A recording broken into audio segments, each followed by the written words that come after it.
కర్బూజా milk shake అయితే తయారు చేసుకోబోతున్నాం. చల్లగా టేస్టీగా క్రీమీగా చాలా బాగుంటుంది అనమాట. దీనికి కావాల్సిన ప్రాసెస్ ఏంటనేది మొత్తం కూడా చెప్పేస్తాను. వీడియో మొత్తం కూడా చూసేయండి. మన వీడియోకి లైక్ చేసి ఛానల్ సబ్స్క్రైబ్ చేసుకోండి. ఇంకా ప్రాసెస్ లోకి వెళ్ళిపోదాం. 1 కప్పు సగ్గుబియ్యం తీసుకొని 1/2 లీటర్ వాటర్ కూడా తీసుకోవాలి. ఒక 5 నిమిషాలు నానిపోయిన తర్వాత రెండింటిని కూడా గిన్నెలోకి తీసుకొని ఇలా పొయ్యి మీద పెట్టేసుకొని గ్యాస్ మీడియం లో పెట్టుకొని ఒక 70% సగ్గుబియ్యం ఉడికేంత వరకు ఉడకబెట్టుకొని తీసుకోవాలి. ఇంకా స్టవ్ ఆఫ్ చేసుకొని పక్కన పెట్టేసుకుందాం. ఇప్పుడు పాలైతే ఒక 1/2 కప్పు అయితే తీసుకోవాలి. దీంట్లోకి గ్యాస్ మీడియం లో పెట్టుకొని ఈ పాలను కూడా బాగా పొంగొచ్చేంత వరకు కూడా కాగబెట్టి తీసుకోవాలి.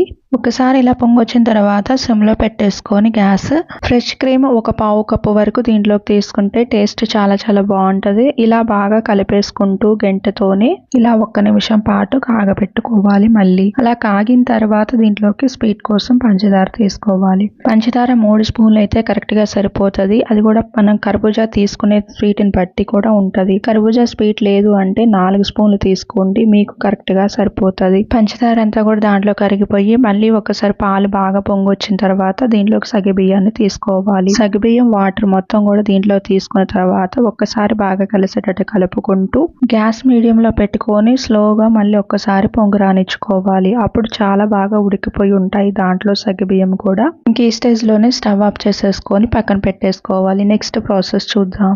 బాగా పండిపోయిన కర్బూజాని ఇలా 1 కప్ అయితే ఫుల్గా తీసుకోవాలి. జార్లోకి తీసుకొని ఒకసారి బాగా మిక్సీ పట్టుకున్న తర్వాత 1/2 కప్పు వరకు వాటర్ తీసుకున్న తర్వాత వనిలా ఎసెన్స్ ఒక 2-3 డ్రాప్స్ వేసుకుంటే చాలా బాగుంటుంది ఫ్లేవర్. ఒక్కసారి మళ్ళీ మిక్సీ పట్టుకొని తీసుకోవాలి.